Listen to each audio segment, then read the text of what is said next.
Hey! Welcome back to my YouTube channel. Thought I would do a video on how to do what I would consider the most classic makeup look in a film, which is the Bruise. I meet so many independent filmmakers who need a bruise in 2 minutes on their sets and they have no idea how to do it. And I learned it on my very first acting job, and a lot of people hire me to do makeup for this reason, so I thought I would show people, I don't know, just how to do it. Just kind of fun. Just a little yap makeup sesh, why not? So to start, even as an independent director, even cinematographer, if you, a lot in my films are always violent. They're very categorically violent. And if you're kind of the same way, I would always recommend getting some sort of multicolor palette. Even if you will never do makeup for anything else in your life.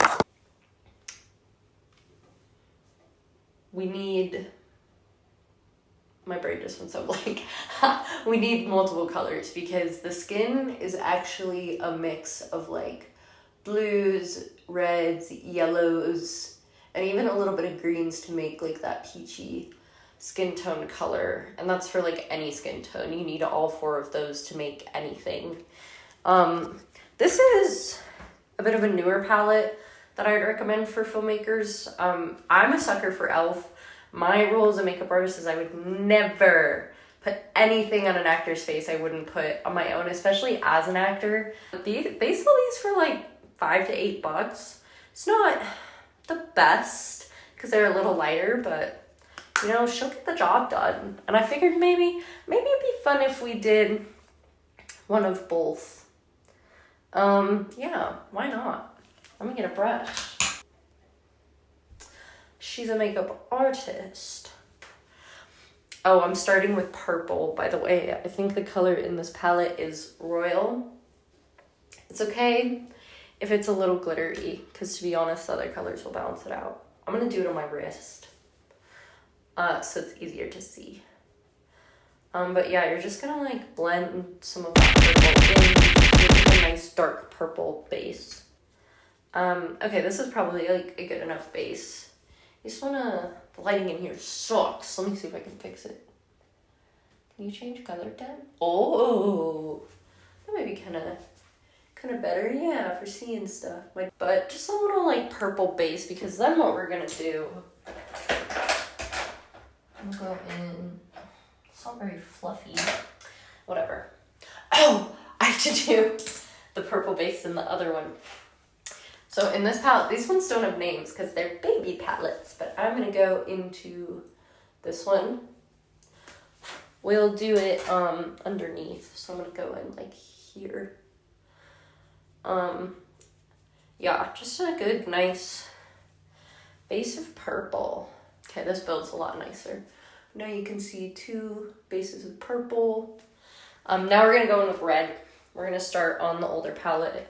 Heat is my absolute favorite color on this palette. That's gonna get you done for so much in film makeup. Yeah, and you're just gonna go over the middle in the red. You don't need to go over the purple.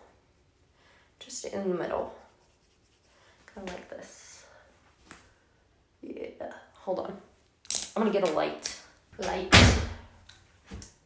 Lovely. Okay. Oh, okay. Let's turn that down, shall we? Okay, so we see the purple red. Ooh, another thing. As someone who has done makeup on a lot of sets, please give your makeup artist time.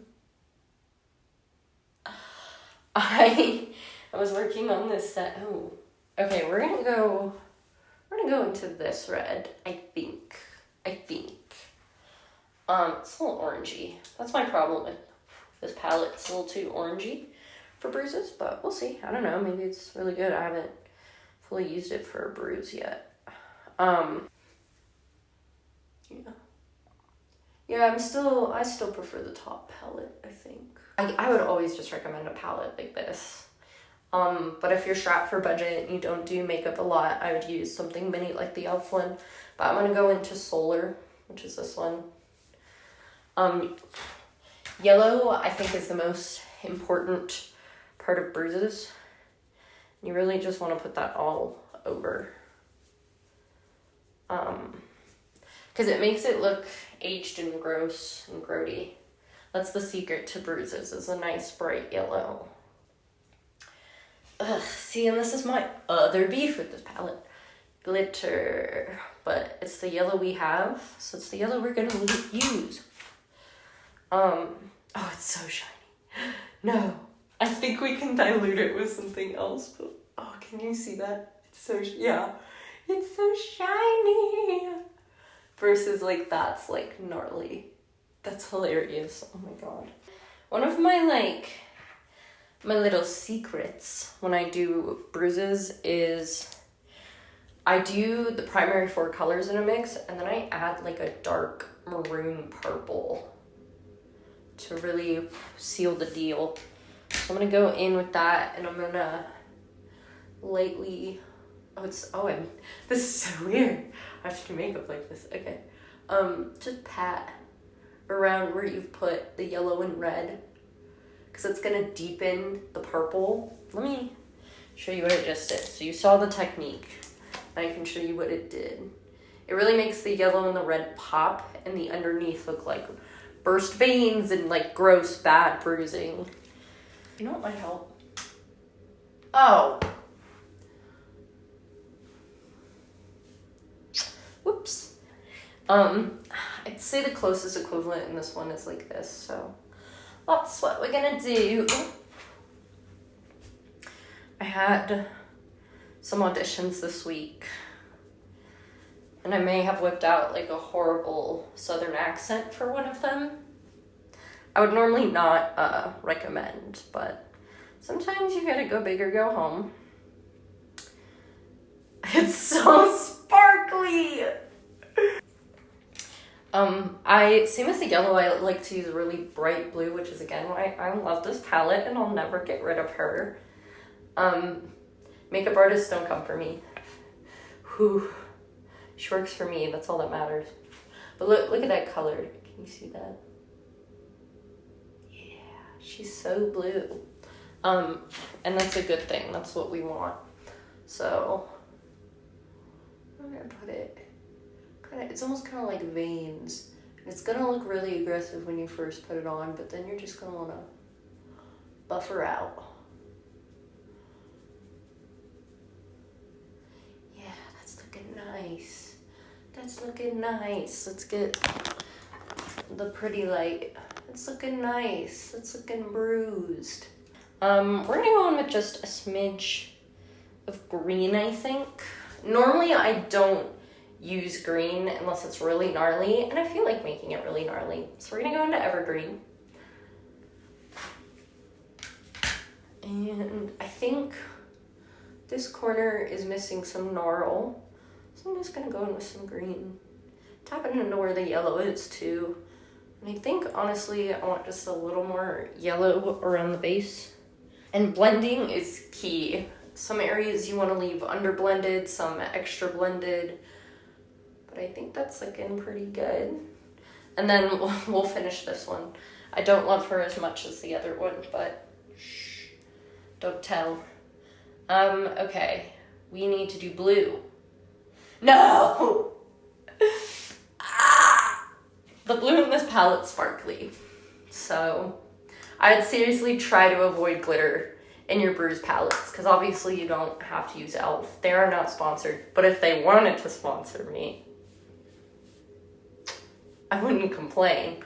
But yeah, I would just watch, especially like this palette, my primary colors, there's either multiple of them, so there's like one glittery, one plain, or it's very subtle glitter like in Heat that I'm not worried about, or Royal, or they're just not, which is great. And you want to make sure like your primary colors are minimal glitter to no glitter, or that you have something like Supreme to kind of blend with Heat to cover the glitter a little more. because a lot of makeup palettes are going to be glittery, and I know they definitely make palettes like just for Bruise makeup, but I find drugstore makeup is really affordable for independent filmmaking. So just things to look for, but for the sake of comparison, we're just gonna... Actually, this color is what's on my eyes right now. Well... Uh-oh.